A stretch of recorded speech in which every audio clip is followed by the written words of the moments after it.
Hello friends, जय माता दी। मैं विजय जड़िया और आप देख रहे हैं मेरा YouTube channel trade on level. Last week के वीडियो में मैंने आपको बताया था कि कैसे आप एक्सेल में निफ्टी, बैंक निफ्टी और फिन निफ्टी के ऑप्शन चेन डाटा को फैच कर सकते हैं। और एक बेसिक एक्सेल मैंने बनाई थी जिसके अंदर आप डाटा फैच करके अपने हिसाब से स्ट्रेटेजी और फॉर्मूले लगा सकते हैं। ये बिल्कुल बेसिक एक्सेल है और इस वीडियो में मैं आपको बताऊंगा कि कैसे आप इस बेसिक एक्सेल को एक एडवांस एक्सेल में चेंज कर सकते हैं और अपनी स्ट्रेटेजी में काम में ले सकते हैं। लास्ट वीक मैंने इस एक्सेल में 18 मार्च की एक्सपायरी का डाटा अपलोड किया था, लेकिन अभी आप देख सकते हैं कि वो डाटा बता नहीं रहा है क्योंकि 18 मार्च की एक्सपायरी हो चुकी है। तो हमको सीधे यहाँ से एक्सपायरी डेट चेंज करनी है और जैसे ही हम यहाँ से डेट चेंज करेंगे तो 25 मार्च की एक्सपायरी का डाटा यहाँ पे आ जाएगा। आपको अगर 1 अप्रैल की एक्सपायरी का देखना है तो भी आप यहाँ से सिंपली डेट चेंज करके देख सकते हैं। तो यहाँ से आपको सिर्फ डेट चेंज करनी है और उसी एक्सपायरी का डाटा आपको मिल जाएगा। तो इस एक्सेल में मैंने पूरी तरह से एक्सपायरी डेट को डायनेमिक बना दिया है, जहाँ पे आप जैसे ही एक्सपायरी डेट चेंज करोगे सब डाटा ऑटोमेटिक कैलकुलेट होकर चेंज हो जाएगा। अब इसके बाद अगर आपको एक्सेल की नॉलेज है कि कैसे कंडीशनल फॉर्मेटिंग करते हैं तो आप इस डाटा को थोड़े कंडीशनल फॉर्मेटिंग कर सकते हैं। पर जिनको बिल्कुल भी नॉलेज नहीं है कि एक कंडीशनल फॉर्मेटिंग कैसे करते हैं, उनको मैं एक छोटा सा एक्सप्लेनेशन दे देता हूँ। अगर आपको देखना है कि कौन से ऑप्शन के प्राइस प्लस में है, कौन से माइनस में है, तो आप सिंपली इस डाटा को सेलेक्ट करिए। इस डाटा को पूरा सेलेक्ट करिए, होम में जाइए, कंडीशनल फॉर्मेटिंग में हाईलाइट सेल्स में जाइए, ग्रेटर देन में जाइए, यहाँ पे 0 लिखिए और इसे ग्रीन कर दीजिए। इसको ओके करिए। फिर वापस होम में जाइए, कंडीशनल फॉर्मेटिंग में highlight cell less than 0, okay. तो आप देख सकते हैं जो जो पॉजिटिव में है वो सब ग्रीन हो गया है और जो नेगेटिव में है वो रेड हो गया है। तो इस तरह से आप अपने हिसाब से इसमें सब कंडीशनल फॉर्मेटिंग कर सकते हैं। और अगर आपको देखना है कि ओपन इंटरेस्ट में किसकी वैल्यू ज़्यादा है सबसे और सबसे कम किसकी वैल्यू है, तो उसके लिए आपको ओपन इंटरेस्ट की डाटा को सेलेक्ट करना है, होम में जाना है, कंडीशनल फॉर्मेटिंग में जाना है और ये सिंपली डाटा बार सेलेक्ट करना है। इसके अंदर ओपन इंटरेस्ट के हिसाब से जो डाटा है आपको पता चल जाएगा, जिसके अंदर सबसे लंबी लाइन है, सबसे ज़्यादा ओपन इंटरेस्ट इसके अंदर है और उसके बाद बाकी सब में ओपन इंटरेस्ट है। तो इस हिसाब से आप इसमें कंडीशनल फॉर्मेटिंग कर सकते हैं। तो ये सिंपल तरीका है जिस तरह से आप कंडीशनल फॉर्मेटिंग कर सकते हैं। तो मैं सब में कंडीशनल फॉर्मेटिंग लगा के मेरे हिसाब से फिर वापस इस वीडियो को कंटिन्यू करूंगा। तो ये मैंने इसे फॉर्मेटिंग कर दी है। और अगर आपको इसका साइज छोटा या बड़ा करना है तो सिंपली एकदम ऊपर में 1 के ऊपर यहाँ क्लिक करिए और होम में जाइए और यहाँ से आप चाहो तो इसकी साइज छोटी बड़ी कर सकते हैं। मैं नॉर्मली 9 की साइज रखता हूँ जिससे देखने में आसानी भी होती है और यहाँ पे ज़्यादा रोज भी आ सकती है। तो यहाँ पे हम सेलेक्ट करके और ए के और बी के बीच में जो लाइन होती है इसमें डबल क्लिक करेंगे तो ये ऑटोमेटिक एडजस्ट हो जाएगा। तो इस तरह से हम साइज और कंडीशनल फॉर्मेटिंग अपने हिसाब से सेट कर सकते हैं। और अगर आपको एक्सपायरी डेट यहाँ पे नहीं रखनी है, कहीं और रखनी है, तो आप सिंपली इसको सेलेक्ट करिए और जब ये प्लस साइन आता है तब आप इसको उठा के यहाँ से कहीं पे भी रख सकते हैं।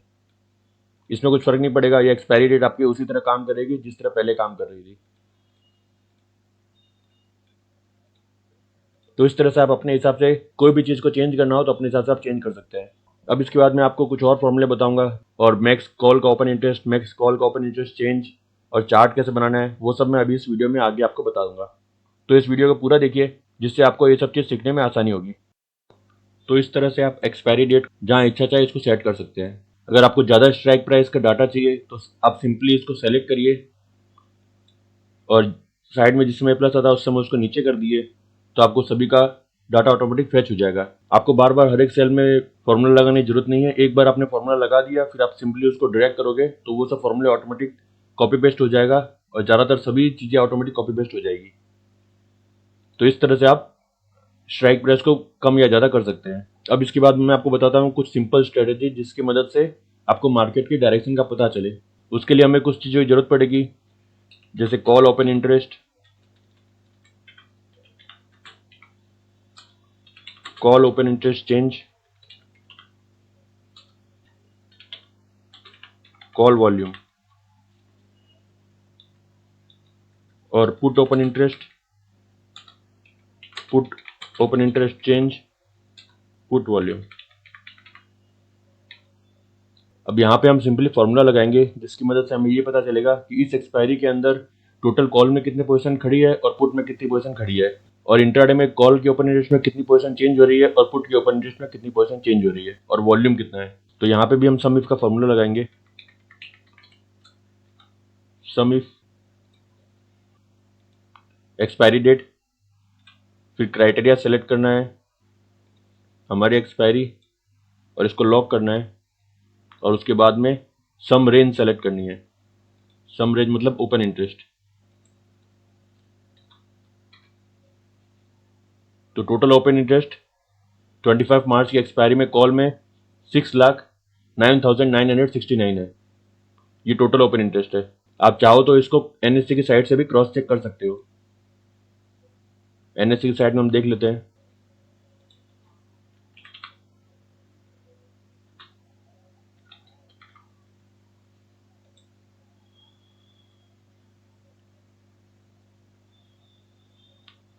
निफ्टी के अंदर ये देखिए कॉल की ओपन इंटरेस्ट है और इसमें अगर हम सबसे नीचे जाएंगे तो इसमें टोटल कॉल की ओपन इंटरेस्ट बता रहा है 609969।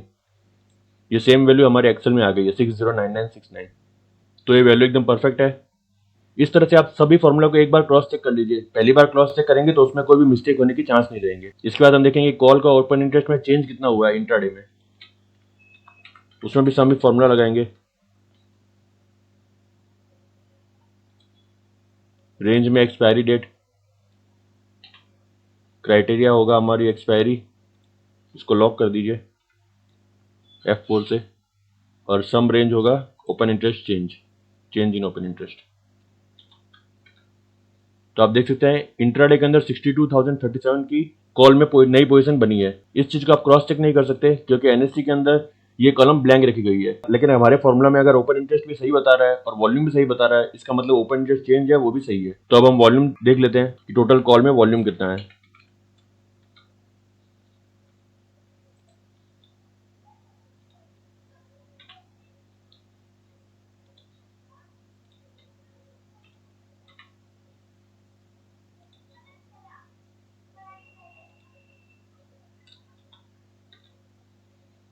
टोटल कॉल में वॉल्यूम है 6391453 और आप एनएससी साइड में भी देखेंगे तो सेम वही फिगर है 6391453। तो जब ये दोनों कॉल ओपन इंटरेस्ट और कॉल वॉल्यूम की फिगर सेम है तो इसका मतलब हमारा ओपन इंटरेस्ट चेंज की कैलकुलेशन भी सही है। अब इसी तरह से हम पुट का ओपन इंटरेस्ट, पुट की ओपन इंटरेस्ट चेंज और पुट की वॉल्यूम में भी फॉर्मूला लगा देंगे और इन सबको कैलकुलेट कर देंगे।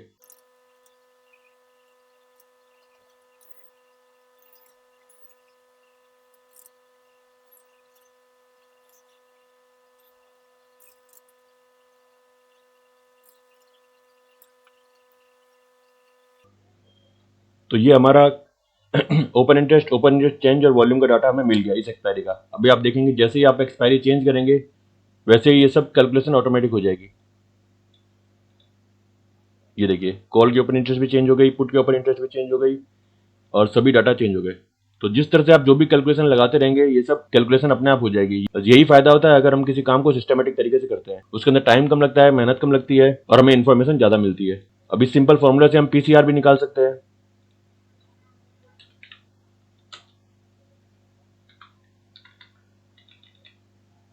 पीसीआर का मतलब होता है पुट की ओपन इंटरेस्ट डिवाइड कॉल की ओपन इंटरेस्ट।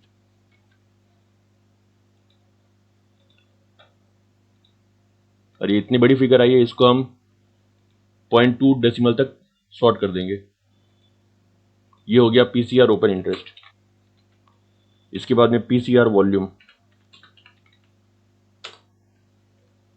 पीसीआर वॉल्यूम में पुट की वॉल्यूम को कॉल की वॉल्यूम से डिवाइड करना है और इसे भी हम अप टू 2 डेसिमल तक शॉर्ट कर देंगे।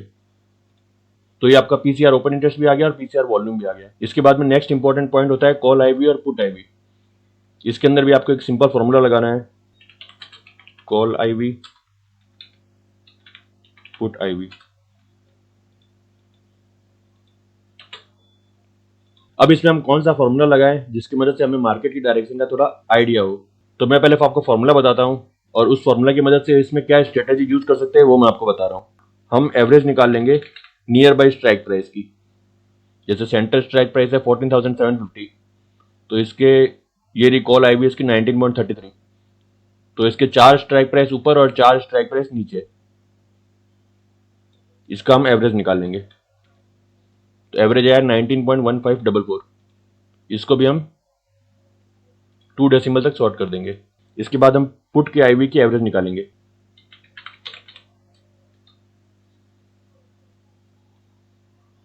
और सेम रखना है 4 स्ट्राइक प्राइस नीचे और 4 स्ट्राइक प्राइस ऊपर। और एक बार आप इसको चेक कर लीजिए, जैसे यहाँ पे J17 से 25 है और यहाँ पे भी 17 से 25 है, इसका मतलब दोनों की एवरेज हमने बराबर ली है। अब इससे आपको मार्केट में क्या डायरेक्शन मिलेगी ये मैं आपको बताता हूँ। अब आप देख सकते हैं कॉल की एवरेज IV 19.15 है और पुट की एवरेज IV 21.85 है। तो इसका मतलब पुट में वॉलेटिलिटी ज्यादा है, आपको पुट में ज्यादा फोकस करना है। अगर मार्केट नीचे जाता है तो आपको पुट को बाय करना है और अगर मार्केट ऊपर जाता है तो आपको पुट को सेल करना है। हमें कॉल में ट्रेडिंग करनी चाहिए या पुट में ट्रेडिंग करनी चाहिए, इस चीज में आपको आईवी बहुत हेल्प कर सकती है। जिसका आईवी ज्यादा रहता है इसका मतलब उसमें वॉलेटिलिटी ज्यादा है और आपको मूवमेंट अच्छी मिलेगी। तो इस तरह का फॉर्मूला लगा के आईवी आपकी ट्रेडिंग में काम आ सकती है। अब इसके बाद मैं कुछ फॉर्मेटिंग कर रहा हूँ तो थोड़ा दिखने में अच्छा लगे, आप भी अपने हिसाब से फॉर्मेटिंग कर लीजिए। तो ये मैंने थोड़ी फॉर्मेटिंग कर ली अपने हिसाब से। तो ये आपने निफ्टी का निकाल लिया। अभी आपको बैंक निफ्टी का निकालना है तो सिंपली आप इसको कॉपी पेस्ट कर सकते हो और फिर Ctrl+H दबा के जो निफ्टी है निफ्टी की जगह आप बैंक निफ्टी लिख के रिप्लेस ऑल करेंगे तो लगभग ये कैलकुलेशन ऑटोमेटिक सही हो जाएगी। अब एक बार हम इसको NSE साइड से क्रॉस चेक कर लेते हैं। पहली बार सभी फॉर्मूला की क्रॉस चेकिंग जरूरी है। कॉल के ओपन इंटरेस्ट है 392,668 और आप देख सकते हैं हमारे पास भी वही फिगर है 392,668। कॉल का वॉल्यूम है 7631,086, वो सेम फिगर अपना आ गया है। पुट भी एक बार चेक कर लेते हैं 7036, पुट की वॉल्यूम है 7036,203, 7036,203। पुट का ओपन इंटरेस्ट है 325,398, पुट का ओपन इंटरेस्ट है 325,398। तो सभी फॉर्मूला एकदम परफेक्ट है। अब इसके बाद हमको इसका पीसीआर और कॉल आईवी निकालना है तो सिंपली हम इसको कॉपी करके यहाँ पे आपने कॉल वॉल्यूम के ऊपर में इसको पेस्ट किया है तो यहाँ पे भी आपको कॉल वॉल्यूम के ऊपर ही इसको पेस्ट करना है। फिर एक बार इसका क्रॉस चेक कर लीजिए कि देखिए ये पी पुट डिवाइड कॉल है तो ये सेम फॉर्मूला काम में लिया हुआ है।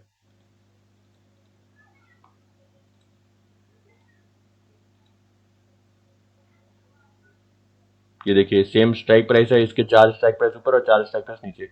लेकिन बैंक निफ्टी में 4 स्ट्राइक प्राइस से कुछ होता नहीं है तो यहाँ पे हम स्ट्राइक प्राइस को रेंज को थोड़ा बढ़ा देंगे और हम ऊपर और नीचे 8 स्ट्राइक प्राइस ले लेंगे। 17 की जगह 13 कर दीजिए और 25 की जगह 29 कर दीजिए, क्योंकि बैंक निफ्टी ज्यादा वॉलेटाइल होता है और इसके अंदर 500,000 पॉइंट की मूवमेंट आराम से दिखती है। इसमें भी आप देख सकते हैं बैंक निफ्टी में कॉल में आईवी कम है और पुट में आईवी ज्यादा है, मतलब आपको ट्रेडिंग पुट में ही करनी है। अगर मार्केट ऊपर जाता है तो आपको पुट सेल करना है और अगर मार्केट नीचे जाता है तो आपको पुट बाय करना है। तो इस तरह से आपको ये चीज जानने में आसानी होगी कि आपको कॉल में ट्रेडिंग करनी है या पुट में ट्रेडिंग करनी है। अब इसके बाद में नेक्स्ट इंपॉर्टेंट पॉइंट पे आते हैं, कौन सी स्ट्राइक प्राइस पे सबसे ज्यादा ओपन इंटरेस्ट है, चाहे वो कॉल की हो चाहे पुट की हो, और कौन सी स्ट्राइक प्राइस पे सबसे ज्यादा ओपन इंटरेस्ट चेंज हो रहा है चाहे वो कॉल की हो या पुट की हो। तो इसका फॉर्मूला देख लेते हैं। इसमें हम सम इफ्स फॉर्मूला यूज करेंगे। सम इफ्स, इसमें सबसे पहले सम रेंज को सेलेक्ट करना है। हमको चाहिए स्ट्राइक प्राइस की सबसे ज्यादा ओपन इंटरेस्ट कौन सी स्ट्राइक प्राइस में है। तो सम रेंज में हम सेलेक्ट करेंगे स्ट्राइक प्राइस, कॉल की स्ट्राइक प्राइस। पुट की स्ट्राइक प्राइस सेलेक्ट नहीं करनी है, हमें कॉल की स्ट्राइक प्राइस सेलेक्ट करनी है। उसके बाद में क्राइटेरिया रेंज 1, हमारा पहला क्राइटेरिया होगा हमारे एक्सपायरी डेट। इसी एक्सपायरी के अंदर सबसे ज्यादा ओपन इंटरेस्ट कौन सी स्ट्राइक प्राइस में, हमें सिर्फ यही देखना है। तो हम इस एक्सपायरी डेट को सेलेक्ट करेंगे। उसके बाद में नेक्स्ट क्राइटेरिया है open interest. Next criteria range है ओपन इंटरेस्ट और हमारा क्राइटेरिया है मैक्स, सबसे ज्यादा ओपन इंटरेस्ट कहाँ है। सबसे ज्यादा ओपन इंटरेस्ट है, हमें उसी की स्ट्राइक प्राइस चाहिए। तो आप देख सकते हैं 60,000 की कॉल में सबसे ज्यादा ओपन इंटरेस्ट है। इसको हम एक बार एनएससी की साइड से वेरीफाई कर लेते हैं। ये सबसे आगे वाला कॉलम ओपन इंटरेस्ट की है, आप सबको मालूम ही होगा। अब इसमें हम देख सकते हैं सबसे ज्यादा ओपन इंटरेस्ट 44,000 और 52,000, 53,000। ये सबसे ज्यादा ओपन इंटरेस्ट 53,000 है और ये है 16,000 की स्ट्राइक प्राइस पे। तो इसका मतलब जो हमने फॉर्मूला यहाँ लगाया ये परफेक्ट है। इसी सेम फॉर्मूला का आप Ctrl+C करके कॉपी करके नीचे में Ctrl+ वी करके पेस्ट कर सकते हैं। अब यहाँ पे हमको सिर्फ दो चीज चेंज करनी है, ये ओपन इंटरेस्ट है, इसकी जगह हमें चेंज इन ओपन इंटरेस्ट लेना है। तो यहाँ पे आप क्लिक करके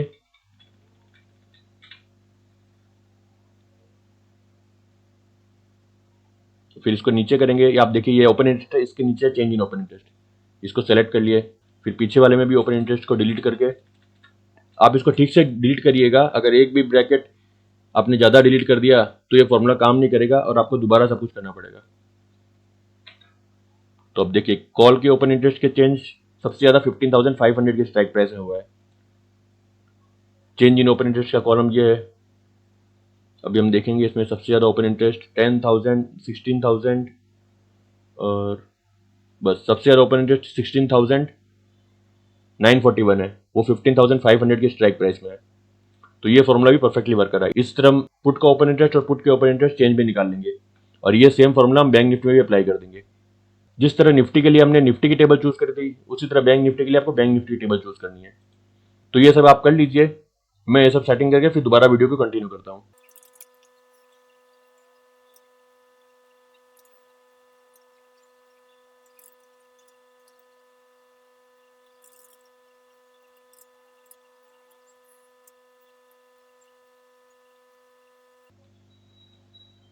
तो आप देख सकते हैं निफ्टी के बाद मैंने बैंक निफ्टी का भी कर लिया है। अब मैं इसको थोड़ा फॉर्मेटिंग कर दे रहा हूँ, आप भी अपने हिसाब से फॉर्मेटिंग कर लीजिए। तो ये इतनी चीज़ हमारे तैयार हो गई है। अब मैं आपको कुछ सिंपल स्ट्रेटजी बताऊंगा जिसकी मदद से मार्केट की डायरेक्शन का पता चलता है कि मार्केट बुलिश है या बियरिश है। मैं दो कॉलम बनाऊंगा, एक इंट्राडे और एक पोजिशनल।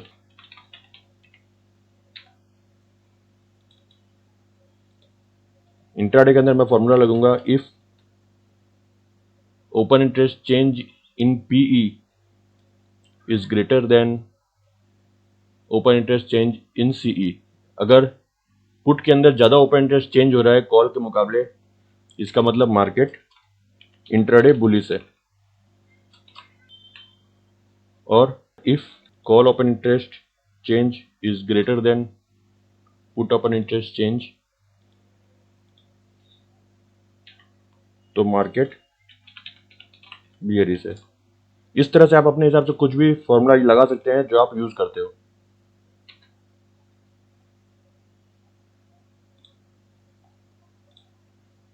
कोई भी एरर आएगा तो आपको एक्सेल अपने आप बता देता है कि आपके फॉर्मूला में एरर है, तो आप उस फॉर्मूला को सही कर लीजिए और उसको वापस अप्लाई करिए। तो अब देखिए आपको पता चल रहा है कि इंट्राडे के अंदर मार्केट बुलिश था। और पोजिशनल के अंदर हम सेम यही फॉर्मूला लगाएंगे। पोजिशनल के अंदर हमें ये देखना है कि ओपन इंटरेस्ट किस में ज़्यादा है, पुट में ज़्यादा है या फिर कॉल में ज़्यादा है। तो अगर पुट में ज़्यादा है तो मार्केट बुलिश है और अगर कॉल में ज़्यादा है तो मार्केट बियरिश है।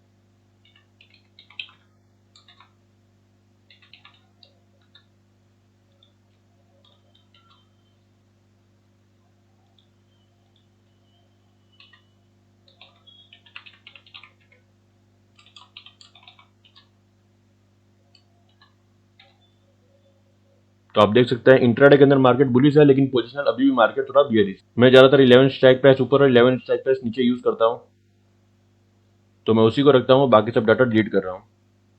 आप अपने हिसाब से कम ज़्यादा कर सकते हैं। मैंने आपको जैसे पिछली वीडियो में बताया था कि आपकी जो एट द मनी है उसको हमेशा सेंटर में रखिए और ऊपर और नीचे बराबर स्ट्राइक प्राइस रखिए। तो ये तो बुलिश और बियरिश का फॉर्मूला निकल गया। इसके बाद में मैं ओपन इंटरेस्ट एनालिसिस में एक चीज़ और यूज़ करता हूँ जिससे हमें पता चलता है कि मार्केट का ट्रेंड कितना स्ट्रांग है। वो चीज़ हमें eight the money strike price से मालूम पड़ती है। और एट द मनी में मैं हमेशा राउंड फिगर यूज़ करता हूँ। जैसे यहाँ पे 14,750 है तो मैं हमेशा 14,700 या फिर 800 यूज करता हूँ। तो यहाँ पे अब जो मैंने एम राउंड में 50 का फॉर्मूला लगाया था वहाँ पे आप इसको 100 कर दीजिए, तो आप देखेंगे जो एट द मनी के नियरेस्ट स्ट्राइक प्राइस है वो इसके अंदर ऑटोमेटिक आ जाएगी। तो इसके अंदर मैं एक फॉर्मूला लगाऊंगा। अब इस फॉर्मूला को थोड़ा समझ लेते हैं। अब जैसे हमने फॉर्मूला लगा दी यहाँ पे कि मार्केट की ट्रेंड बुलिश है। अब मार्केट बुलिश तो है, लेकिन मार्केट कितना ऊपर जा रहा है? मार्केट 14,500 से 600, 700 कुछ भी अपने मान लेते हैं कि इतना ऊपर चला गया। अब 14,700 में जब मार्केट आता है तो वहां पे कॉल की ओपन इंटरेस्ट ज्यादा होती है पुट के मुकाबले, तो वहां पे सेलिंग प्रेशर आएगा। लेकिन अगर पुट में ज्यादा पोजीशन बन रही है कॉल के मुकाबले तो मार्केट में ट्रेंड कंटिन्यू रहेगा और मार्केट का ट्रेंड स्ट्रांग है। तो ये चीज मैंने यूज करी है इस फॉर्मूले के अंदर। तो ये चीज भी बहुत अच्छी तरह काम करती है। आप इसको लाइव मार्केट में ट्रैक करिए, आपको मालूम पड़ जाएगा कि ये सिंपल फॉर्मूलेस की मदद से हम किस तरह से ट्रेंड देख सकते हैं। और ये सेम फॉर्मूला हम पोजिशनल के लिए बनाएंगे। यहाँ पे हम एट द मनी की ओपन इंटरेस्ट चेंज को यूज नहीं करेंगे, हम यहाँ पे एट द मनी की ओपन इंटरेस्ट को यूज करेंगे। तो इसमें हम फॉर्मूला लगाएंगे is equal to if and positional trend is bullish. Second logic होगा put open interest is greater then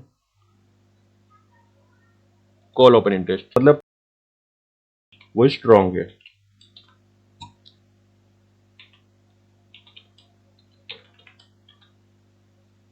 और positional trend, if positional trend is bearish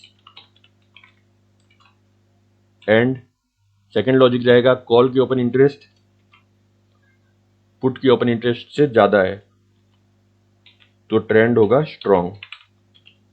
अगर ये दोनों में पोजीशन मैच नहीं करती है तो यहाँ पे कुछ भी नहीं आएगा, इजिकल टू ब्लैंक। तो यहाँ पे कुछ भी नहीं आएगा, ब्लैंक रहेगा। तो आप देख सकते हैं पोजिशनल ट्रेंड तो बियरिश है लेकिन वो इतना स्ट्रॉन्ग नहीं है। उसका रीजन ये है कि 14,700 की eight the money strike price में पुट में है ओपन इंटरेस्ट 19,362 और कॉल में ओपन इंटरेस्ट है 16,740, मतलब पुट में ओपन इंटरेस्ट कॉल से ज्यादा है। तो ये एक्चुअल में बुलिश साइन है। तो जो पोजिशनल ट्रेंड बियरिश कंटिन्यू था वो ट्रेंड इतना स्ट्रॉन्ग नहीं है। जिसको भी ओपन इंटरेस्ट के बारे में नॉलेज होगा वो इस चीज को जानता है। अभी इस चीज में मैं एक और कंडीशनल फॉर्मेटिंग यूज करता हूँ जिसकी मदद से हमें तुरंत पता चल जाता है कि मार्केट का ट्रेंड बुलिश से बियरिश में कन्वर्ट हुआ है कि नहीं। अभी आप नॉर्मली इसको देखेंगे तो ये इतना आई कैचर नहीं है, आपको पूरा देखना पड़ेगा कि ये बुलिश लिखा हुआ है बियरिश लिखा हुआ है। इसके लिए मैं आपको एक सिंपल तरीका बता रहा हूँ, आप इसको कंडीशनल फॉर्मेटिंग कर दीजिए। इन दोनों सेलर को सेलेक्ट करिए, होम में जाइए और कंडीशनल फॉर्मेटिंग में लिख दीजिए अगर यहाँ पे टेक्स्ट है वो होगा बियरिश तो ये रेड हो जाएगा, और अगर यहाँ पे टेक्स्ट होगा बुलिश तो ये ग्रीन हो जाएगा। तो इससे आपको देखते ही आइडिया हो जाएगा कि इंट्राडे ट्रेंड बुलिश है और पोजिशनल ट्रेंड है बियरिश है। तो ये निफ्टी के अंदर हमने सेटिंग कर दी है। अब इसी चीज का बैंक निफ्टी में सेटिंग करना है तो सिंपली इसको कॉपी करना है, कंट्रोल सी, और ये आप देख सकते हैं put last trade price change के जो कॉलम है इसके ऊपर हमने पेस्ट किया है। तो यहाँ पे भी इसके ठीक ऊपर आप इसको कंट्रोल वी करके पेस्ट कर दीजिए तो ये कैलकुलेशन ऑटोमेटिक बैंक निफ्टी में भी आ जाएगी। अब इसके अंदर लगभग सभी स्ट्रेटेजी आ गई है जो हमको इंट्राडे ट्रेडिंग में हेल्प करती है और हमको मार्केट डायरेक्शन देखने में मदद करती है। तो ये हमारी लगभग छोटी मोटी कैलकुलेशन सब पूरी हो चुकी है। अब इसके बाद में हम देखते हैं कि चार्ट कैसे बनाते हैं जिससे हमारा विजुअलाइजेशन और अच्छा हो जाए। जितना अच्छा आपका विजुअलाइजेशन रहेगा उतना ही अच्छा आपका एनालिसिस रहेगा। आपने देखा होगा मेरे पोस्ट के अंदर एक चार्ट भी रहता है जिसके अंदर पुट की ओपन इंटरेस्ट और कॉल की ओपन इंटरेस्ट दोनों साथ में एक ही चार्ट में दिखाई देते हैं। तो वो चार्ट कैसे बनाना वो मैं अब आपको इस वीडियो में बता रहा हूँ। उसके लिए सबसे पहले आप डाटा सेलेक्ट कर लीजिए। जैसे हमें कॉल ओपन इंटरेस्ट और पुट ओपन इंटरेस्ट का चार्ट बनाना है तो पहले आपने कॉल ओपन इंटरेस्ट का डाटा सेलेक्ट कर लिया, उसके बाद पुट ओपन इंटरेस्ट का डाटा सेलेक्ट कर लिया, फिर आप इंसर्ट में जाइए और रिकमेंडेड चार्ट में क्लिक करिए। यहाँ पे ऑल चार्ट्स में जाइए और कॉलम सेलेक्ट करिए और इसको ओके करिए। तो आप देख सकते हैं कॉल एंड पुट का जो ओपन इंटरेस्ट डाटा है वो इस चार्ट में थोड़ा ज्यादा क्लियरली विजिबल हो रहा है। अब इस चार्ट में एक चीज और है, आप देख सकते हैं नीचे 1 2 3 4 वैल्यू लिखी हुई है, स्ट्राइक प्राइस नहीं लिखी हुई है। तो हम इसको सेलेक्ट करेंगे, राइट क्लिक करेंगे और इसमें सेलेक्ट डाटा में जाएंगे। बाद में जो 1 2 3 वाला कॉलम है इसमें एडिट करेंगे और यहाँ पे हम स्ट्राइक प्राइस सेलेक्ट करेंगे, बाद में इसको ओके कर देंगे। फिर इसको ओके करेंगे तो आप देखेंगे जो नीचे स्ट्राइक प्राइस है, कौन सी स्ट्राइक प्राइस पे कौन सा डाटा है वो सब यहाँ पे क्लियर हो रहा है। फिर इस चार्ट में हम अपने हिसाब से थोड़ा फॉर्मेटिंग कर लेंगे, जिस तरह से इसकी डिजाइन चेंज करेंगे।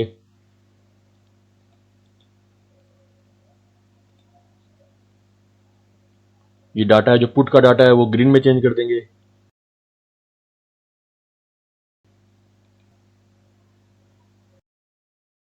और जो कॉल की लाइन है उसमें रेड कलर दे देंगे,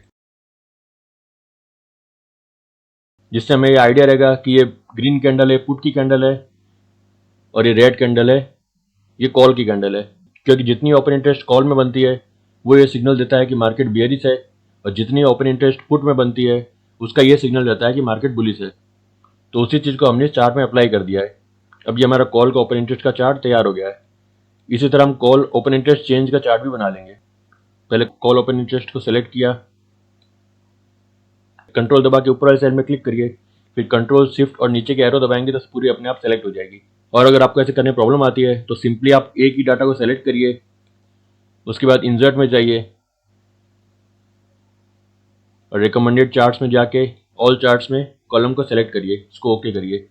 इसके बाद में आप राइट क्लिक करिए और सेलेक्ट डाटा करिए और यहाँ पे जो ऐड बटन है उस पर क्लिक करिए जैसे आप ऐड में क्लिक करेंगे तो ये पॉपअप आएगा। यहाँ पे सीरीज नेम में PEOI चेंज में क्लिक करिए। ये पहले का जो कुछ भी है उसको आप डिलीट कर लीजिए और फिर आप इस डाटा को सेलेक्ट कर लीजिए। तो आप देख सकते हैं ये डाटा भी सेलेक्ट हो गया। अब इसको ओके करिए तो कॉल और पुट दोनों का डाटा नीचे आ चुका है। अब जो नीचे वैल्यू है 1 2 3 4 इसको एडिट करिए और यहाँ पे आप स्ट्राइक प्राइस सेलेक्ट कर लीजिए। तो ये नीचे स्ट्राइक प्राइस भी आ गई है। अब इसको ओके कर दीजिए।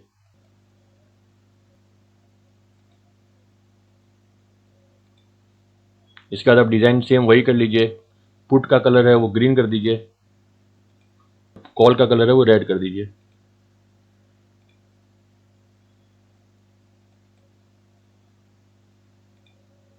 और आप जो भी चार्ट बनाते हो और उसको फॉर्मेट करते हो उसका कलर एक ही रखिए, क्योंकि एक ही कलर को आप देखते रहोगे बार बार तो आपको कलर देखने से ही मालूम पड़ जाएगा कि पुट का ओपन इंटरेस्ट कौन सा है और कॉल का ओपन इंटरेस्ट कौन सा है। तो इस तरह से आपको मार्केट का ट्रेंड थोड़ा और ज़्यादा क्लियर हो जाएगा। तो निफ्टी में हमने ओपन इंटरेस्ट और ओपन इंटरेस्ट चेंज दोनों का चार्ट हमने बना लिया है। अब सेम इसी तरीके से मैं बैंक निफ्टी के ओपन इंटरेस्ट और ओपन इंटरेस्ट चेंज भी बना रहा हूँ, तो आप भी उसे बना लीजिए। जितने स्ट्रेटेजीज और फॉर्मूलाज हमने इस सीट में लगाए हैं उसकी मदद से हम एक एक्सपायरी को आराम से एनालाइज कर सकते हैं और मार्केट का ट्रेंड डिसाइड कर सकते हैं। अब आता है सेकंड पार्ट जहां पे हम क्यूमुलेटिव ओपन इंटरेस्ट डाटा को एनालाइज करेंगे। क्यूमुलेटिव ओपन इंटरेस्ट का मतलब होता है जितनी भी एक्सपायरी में जो भी पोजीशन खड़ी है वो सबको एक साथ में एनालाइज करना है और टोटल कौन सी स्ट्राइक प्राइस पे कितनी ओपन इंटरेस्ट है, कितनी ओपन इंटरेस्ट चेंज हुआ है और हर एक एक्सपायरी को मिला के कितनी ओपन इंटरेस्ट है, वो सब को एनालाइज करने के लिए क्यूमुलेटिव डाटा को यूज किया जाता है। तो उसके लिए मैं आपको बताता हूँ एकदम सिंपल तरीका। हमने जो ये सीट बनाई है इसको सिंपली आप यहाँ पे राइट क्लिक करके इसको कॉपी करिए और इसको ओके कर दीजिए। तो आप देखेंगे एक नई सीट बन गई है एनालिसिस 2, और ये एनालिसिस 2 जो सीट बनी है इसको हम रीनेम कर देते हैं क्यूमुलेटिव। तो इसके अंदर क्यूमुलेटिव डाटा का एनालाइज कर सकेंगे। अब इसके अंदर कुछ ऐसी चीजें हैं जो हमें क्यूमुलेटिव डाटा में नहीं चाहिए, जैसे लास्ट ट्रेड प्राइस है, क्योंकि क्यूमुलेटिव डाटा के अंदर लास्ट ट्रेड प्राइस की कोई वैल्यू नहीं है, लास्ट ट्रेड प्राइस चेंज की कोई वैल्यू नहीं है। ओपन इंटरेस्ट चेंज, वॉल्यूम और IV, इन 4 चीज की जरूरत हमें पड़ेगी क्यूमुलेटिव डाटा को एनालाइज करने के लिए। तो हम लास्ट ट्रेड प्राइस और लास्ट ट्रेड प्राइस के डाटा को हटा देंगे और पुट लास्ट ट्रेड प्राइस और put last trade price change के डाटा को भी हटा देंगे। और इसके बाद में जो स्ट्राइक प्राइस है इसको हम आगे ले जाएंगे और बाकी सब जो भी डाटा है उसको भी आगे लेके जाएंगे, जिससे दिखने में थोड़ा अच्छा लगे और हम ज़्यादा कंफ्यूज नहीं हो। आप विजुअलाइजेशन को जितना ज़्यादा अच्छा रखोगे और जितना ज़्यादा सिंपल रखोगे आपको एनालाइज करने में उतना ही मजा आएगा और एनालाइज करने में उतनी ही क्लियरिटी रहेगी। अब इसके अंदर हम एक चीज़ और चेंज करेंगे, क्योंकि क्यूमुलेटिव ओपन इंटरेस्ट डाटा है तो हम 50 पॉइंट की स्ट्राइक प्राइस का डिफरेंस नहीं लेके हम 100 पॉइंट की स्ट्राइक प्राइस का डिफरेंस ही लेंगे।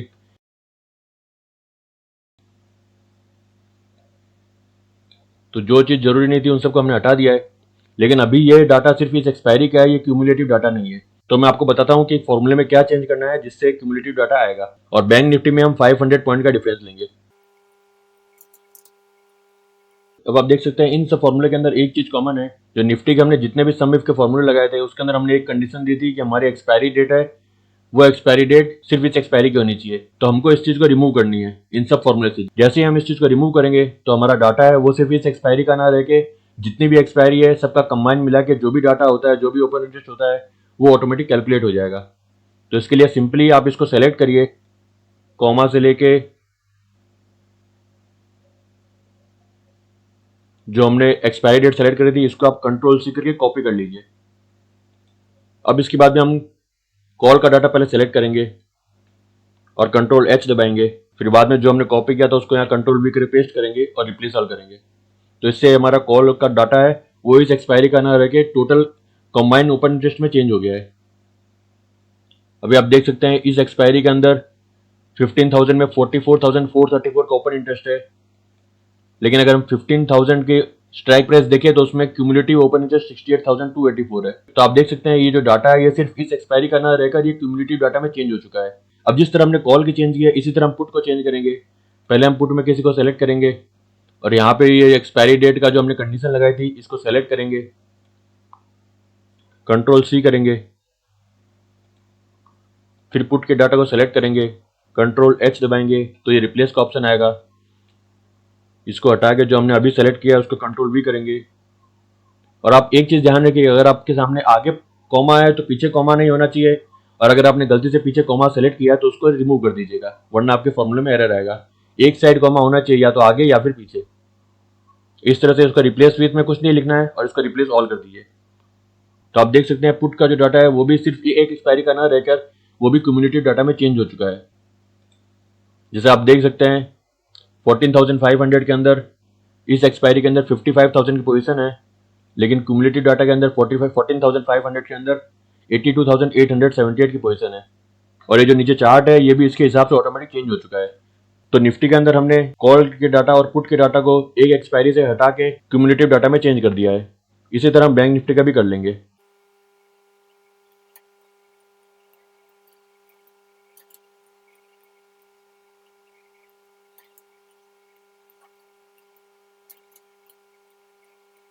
तो हमने निफ्टी और बैंक निफ्टी दोनों के डाटा एक एक्सपायरी से हटा के क्यूमुलेटिव में चेंज कर दिया है। तो अब ये एक्सपायरी डेट हमारे कुछ काम के नहीं है, हम चाहे तो इसको रिमूव कर सकते हैं, लेकिन इसको रिमूव करने से पहले एक बार हम देख लेते हैं कि क्या ये एक्सपायरी डेट काम कर रही है। तो आप देख सकते हैं जो स्ट्राइक प्राइस के डाटा है वो तो हमने चेंज कर लिया, लेकिन ये जो call open interest change, call volume, ये सब के डाटा अभी भी इस एक्सपायरी से जुड़े हुए हैं। जैसे हम एक्सपायरी चेंज करते हैं तो ये सब डाटा चेंज हो रहे हैं। तो इसके अंदर अभी हमारी ये सब चीज करना बाकी है, तो हम इसको भी फटाफट चेंज कर लेंगे। तो इसके लिए अब हम सम इफ फॉर्मूले को यूज नहीं करेंगे और इन तीनों फॉर्मूले को यहाँ से डिलीट करेंगे, क्योंकि इसके अंदर अब हमको सिर्फ इस एक्सपायरी का डाटा नहीं चाहिए, हमें टोटल डाटा चाहिए। तो यहाँ पे हम सिर्फ सम का फॉर्मूला लगाएंगे और ओपन इंटरेस्ट सेलेक्ट करेंगे। कॉल की ओपन इंटरेस्ट है तो कॉल की ओपन इंटरेस्ट को सेलेक्ट करेंगे, और ये टोटल कॉल में कितनी ओपन इंटरेस्ट वो डाटा इसके अंदर आ गया। इसी को हम सिंपली यहाँ से ड्रैग कर देंगे और यहाँ पे ओपन इंटरेस्ट की जगह चेंज इन ओपन इंटरेस्ट कर देंगे। ये change in open interest dot one ये पुट की है, हमें नीचे वाला चाहिए चेंज इन ओपन इंटरेस्ट, ये कॉल का है। तो इस चीज का आप थोड़ा ध्यान रखिए, अगर आप इस चीज में ध्यान नहीं रखेंगे तो आपके फॉर्मूला सही काम नहीं करेंगे।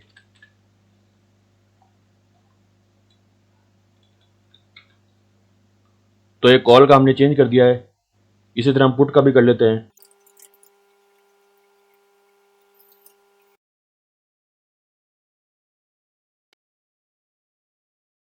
तो ये डाटा भी अब हमारा सिर्फ एक एक्सपायरी करना होकर क्यूमुलेटिव में चेंज हो चुका है। अब इसके बाद में जो मैक्स कॉल ओपन इंटरेस्ट है ये भी हमें, इसमें से भी हमें इस एक्सपायरी को हटाना है। तो सिंपली हम इस चीज को सेलेक्ट करके इसको डिलीट कर देंगे, बैक स्पेस दबाएंगे और इसको एंटर करेंगे। अगर आपको कुछ समझने में प्रॉब्लम होती है तो आप सीधा फॉर्मूला क्लिक करिए और देखिए यहाँ पे लिखा हुआ है सम रेंज, फिर क्राइटेरिया रेंज 1 और क्राइटेरिया। आप इसमें देख सकते हैं क्राइटेरिया रेंज 1 है एक्सपायरी डेट और क्राइटेरिया है हमारी जो एक्सपायरी डेट यहाँ पे दी हुई है। तो हमें इस दोनों चीज़ों को ही डिलीट करना है। तो इस कॉमा से लेके आप इस कॉमा तक इसको डिलीट करेंगे तो ये चीज़ हमारी डिलीट हो जाएगी। और साथ में कभी भी दो कॉमा मत रखिए, वरना आपके फॉर्मूले में एरर आएगा। आप एक कॉमा और डिलीट कर दिए और इसको एंटर मारिए। अब ये जो स्ट्राइक प्राइस आ रही है ये जरूरी नहीं कि इसी एक्सपायरी की हो, क्योंकि इसके अंदर हमने वो स्ट्राइक प्राइस लिया है जहाँ पे सबसे ज्यादा ओपन इंटरेस्ट है। अब वो ओपन इंटरेस्ट इस एक्सपायरी में है, इसके बाद वाले एक्सपायरी में, या किसी भी एक्सपायरी में, उस चीज को हमने हमारे कैलकुलेशन में नहीं लिया है। और निफ्टी के बाद हम इसी तरह बैंक निफ्टी में भी कर लेंगे। तो निफ्टी और बैंक निफ्टी दोनों के अंदर हमने लगभग सभी डाटा को चेंज कर लिया है। अब एक बार फिर से हम एक्सपायरी डेट चेंज करके देखते हैं कि और कोई डाटा तो इसके अंदर नहीं रह गया जो एक्सपायरी चेंज करते ही चेंज होता है। अभी भी आप देख सकते हैं कि हमने निफ्टी के ओपन इंटरेस्ट तो चेंज कर लिया, लेकिन हमने बैंक निफ्टी के ओपन इंटरेस्ट को चेंज नहीं किया। तो अब हम इसको भी एक बार चेंज कर लेते हैं। इसके अंदर आप सिंपली इसको कॉपी कर लीजिए और यहाँ इसको कंट्रोल वी करके पेस्ट कर दीजिए, फिर कंट्रोल एच दबाइए। इसलिए मैंने आपको कहा था कि जो निफ्टी के डाटा है उसमें निफ्टी नाम रखिए और जो बैंक निफ्टी के डाटा है उसमें बैंक निफ्टी नाम रखिए, क्योंकि यहाँ पे हम सिर्फ टेबल का नेम चेंज करेंगे और ये डाटा पूरा पूरा अपने आप चेंज हो जाएगा। ये देखिए जैसे हमने निफ्टी जो बैंक निफ्टी किया तो डाटा सब चेंज हो गया है। तो जो काम कंप्यूटर कर सकता है, एक्सेल कर सकता है, वो हम अपने दिमाग से नहीं कर सकते और उतना फास्ट नहीं कर सकते। इसीलिए आपको जितना अच्छा ट्रेडर बनना है उतना आप हर काम को सिस्टमेटिक तरीके से करिए और उसको लिख के करिए, क्योंकि जितना आप लिखेंगे उतना ही आपके ट्रेडिंग में आपको फायदा होगा। अब इस एक्सपायरी डेट से इस शीट के अंदर कोई भी फॉर्मूला अटैच नहीं है। अब इसको चेक करने का एक और फॉर्मूला है, आप इसमें क्लिक करिए, फॉर्मूला में जाइए और यहाँ देखिए ट्रेस डिपेंडेंट। अगर यहाँ पे ये ऑप्शन आ जाता है the trace dependent command found no formulas that refer to the active cell, इसका मतलब इस सेल से अब कोई भी फॉर्मूला लिंक नहीं है। तो हम सिंपली इसको यहाँ से डिलीट कर सकते हैं। और ये जो फॉर्मूला हमने बनाए थे एक एक्सपायरी के डाटा को एनालाइज करने के लिए, उसी फॉर्मूला से क्यूमुलेटिव डाटा की एनालिसिस भी कर सकेंगे। तो हमारी डायनामिक एक्सेल शीट जो सिर्फ इस एक्सपायरी के डाटा को नहीं बल्कि क्यूमुलेटिव डाटा को भी एनालाइज कर सकती है, वो लगभग तैयार हो चुकी है। अब हम निफ्टी और बैंक निफ्टी के क्यूमुलेटिव डाटा और इस एक्सपायरी के डाटा को एक ही पेज में लाएंगे। तो हम एक नई शीट बनाएंगे, इस शीट को सबसे आगे रखेंगे और इसका नाम रख देंगे मेन, क्योंकि हमारी मेन सीट यही रहेगी एनालिसिस। अब इसमें हमें कुछ भी नया फॉर्मूला नहीं लगाना है। जो हमने एनालिसिस की सीट में फॉर्मूला लगाए थे इसको सिंपली यहाँ पे आप कॉपी करिए Ctrl+C करके और मेन सीट में जाके इसको Ctrl+V करके पेस्ट कर दीजिए। अभी आप देख सकते हैं इसके अंदर कुछ डाटा आए और कुछ डाटा नहीं आए। जो डाटा नहीं आए हैं उसमें सिंपली आप क्लिक करिए, = दबाइए और एनालिसिस के अंदर उसको सेलेक्ट कर लीजिए, तो वो डाटा यहाँ पे आ जाएगा। तो ये निफ्टी का सभी डाटा लगभग हमने यहाँ पे ले लिया है। ये इंट्राडे का डाटा है। अब हम फिर से क्यूमुलेटिव सीट में जाएंगे, निफ्टी को कॉपी करेंगे और मेन में जाके इसको पेस्ट करेंगे Ctrl+V। अब इसके अंदर आप देख सकते हैं ये दो डाटा नहीं आए, इसको इक्वल टू दबा के आप क्यूमुलेटिव की कॉल आईवी और पुट आईवी को भी ले सकते हैं।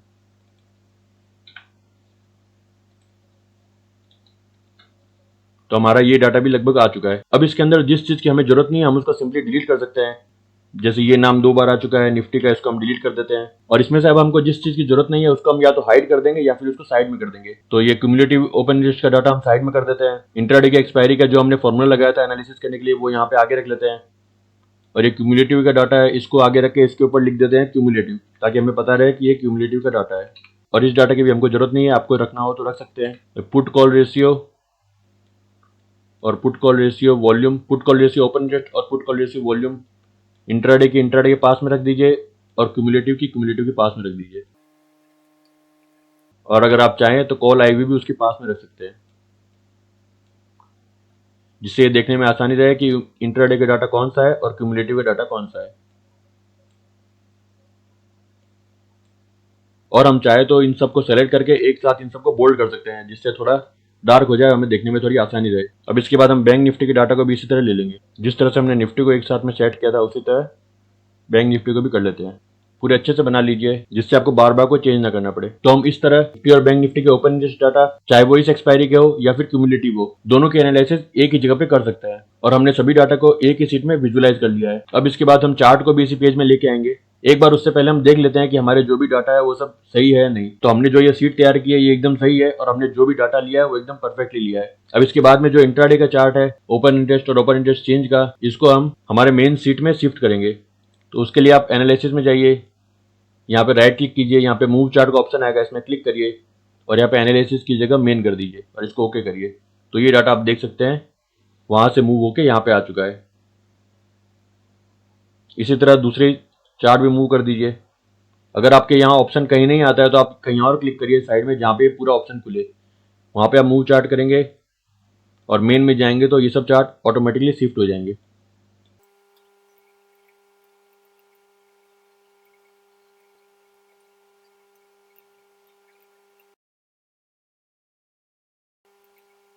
आपको डाटा को देखने में किस तरह से आसानी होती है उस तरह से आप इसको सेट कर लीजिए, क्योंकि इसमें आप ही को एनालाइज करना है। जिस तरह से आपको ज़्यादा अच्छा लगता है उसी तरह से आप अपने हिसाब से इसको सेट कर लीजिए। तो ये सीट लगभग हमारे तैयार हो चुकी है। अब इसके बाद आप चाहें तो इन सब लाइन को भी हटा सकते हैं, जिससे हमारी एक्सेल देखने में और भी ज़्यादा अच्छी दिखे। सीधा आप व्यू में जाइए और ग्रीन लाइन में टिक की जगह अनटिक कर दीजिए, तो जितनी भी एक्स्ट्रा लाइनें हैं वो सब हट जाएगी और जहाँ पे हमने बॉर्डर लगा के रखी है सिर्फ वही इसके अंदर दिखेगा। तो अगर कहीं से बॉर्डर हट जाती है तो आप उसको वापस बॉर्डर कर सकते हैं। ये सब चीज सिर्फ डिजाइन के लिए है, आपको जिस तरह से अच्छा लगता है आप उस तरह से उसको सेट कर सकते हैं। अब ये सीट लगभग हमारी तैयार हो चुकी है, जिसके अंदर हम निफ्टी और बैंक निफ्टी के ओपन इंटरेस्ट डाटा को देख सकते हैं और उसको एनालाइज कर सकते हैं। तो अगर आप भी निफ्टी बैंक निफ्टी में ट्रेड करते हैं तो इस सीट को तैयार कर लीजिए, ये आपके एनालिसिस में बहुत ही काम आएगी और आपके ट्रेडिंग में बहुत हेल्प करेगी। तो अब ये जो बेसिक एक्सेल था ये एक एडवांस एक्सेल में चेंज हो चुका है और हम सिर्फ इस एक सीट को देखकर हमारे एनालिसिस कर सकते हैं। अब इसके बाद में जो नेक्स्ट वीडियो होगा उसके अंदर मैं आपको बताऊंगा, मैं इसी सीट के अंदर कुछ और चीज ऐड करूंगा जिसकी मदद से आप सिर्फ निफ्टी बैंक निफ्टी नहीं किसी भी स्टॉक का ओपन इंटरेस्ट डाटा को फैच कर सकते हो और आपने जो फॉर्मूला लगा के रखा है उससे ये एक्सेल तुरंत उसको एनालाइज कर देगी और आपको इंट्राडे का ट्रेंड, पोजिशनल ट्रेंड सब कुछ बता देगी। जैसा कि आप जानते हैं इस सीट के अंदर हमने निफ्टी बैंक निफ्टी के अलावा फिन निफ्टी का डाटा भी लिया था। तो ये जो फिन निफ्टी का डाटा है इसको मैं डायनामिकली चेंज करूंगा और ऐसा सेटअप करूंगा जिससे सिर्फ फिन निफ्टी का ही नहीं हम किसी भी स्टॉक का डाटा यहाँ पे फेच कर सकेंगे और एक्सेल उसको ऑटोमेटिक एनालाइज कर देगी। जिस तरह मैंने निफ्टी और बैंक निफ्टी के डाटा को इस सीट के अंदर लिया था, उसी तरह आप फिन निफ्टी के डाटा को एक दूसरी सीट बनाइए। जैसे मैंने सीट बनाई है OI एनालिसिस और इसके अंदर इस डाटा को फेच किया है। अभी इसके अंदर कुछ फॉर्मूले लगाने बाकी है। इसको आप सेम इसी तरह बना दिए जिस तरह हमने निफ्टी और बैंक निफ्टी के डाटा को लिया था। और इस सीट में आप एक साइड में इस एक्सपायरी का डाटा ले लीजिए और उसके सामने वाली साइड में क्यूमुलेटिव डाटा ले लीजिए, जिससे आपकी इंट्राडे और क्यूमुलेटिव दोनों की एनालिसिस एक ही पेज में हो जाएगी। तो आप इस चीज को तैयार करके रखिए। मैं अपने नेक्स्ट वीडियो में बताऊंगा कि किस तरह आप इसी सीट के अंदर किसी भी स्टॉक के डाटा को सेलेक्ट कर सकते हैं और उसका ओपन इंटरेस्ट डाटा भी डाउनलोड कर सकते हैं और एनालिसिस कर सकते हैं। तो ये जो मैं ओपन इंटरेस्ट एनालिसिस की जो वीडियो बना रहा हूँ, इसके बहुत सारे पार्ट बन रहे हैं। अगर आपको ये वीडियो अच्छी लग रही है तो मेरे वीडियो को लाइक कीजिए और दूसरे ट्रेडर को शेयर कीजिए। तो अगर आपको मेरा ये आइडिया अच्छा लगा हो और आप चाहते हैं कि मैं ऐसा एक सिस्टम बनाऊं जिसके अंदर सिर्फ निफ्टी बैंक निफ्टी नहीं, इसी सीट के अंदर हम किसी भी स्टॉक की ओपन इंटरेस्ट डाटा को फेच कर सके और उसको वन क्लिक में एनालाइज कर सके, तो आप नीचे कमेंट बॉक्स में लिख सकते हैं। और अगर आपको मेरी शेयर की हुई नॉलेज अच्छी लग रही है तो इस वीडियो को लाइक कीजिए और दूसरे ट्रेडर को शेयर कीजिए, जिससे सभी ट्रेडर की हेल्प हो सके। Thank you for watching this video. Stay home, stay safe.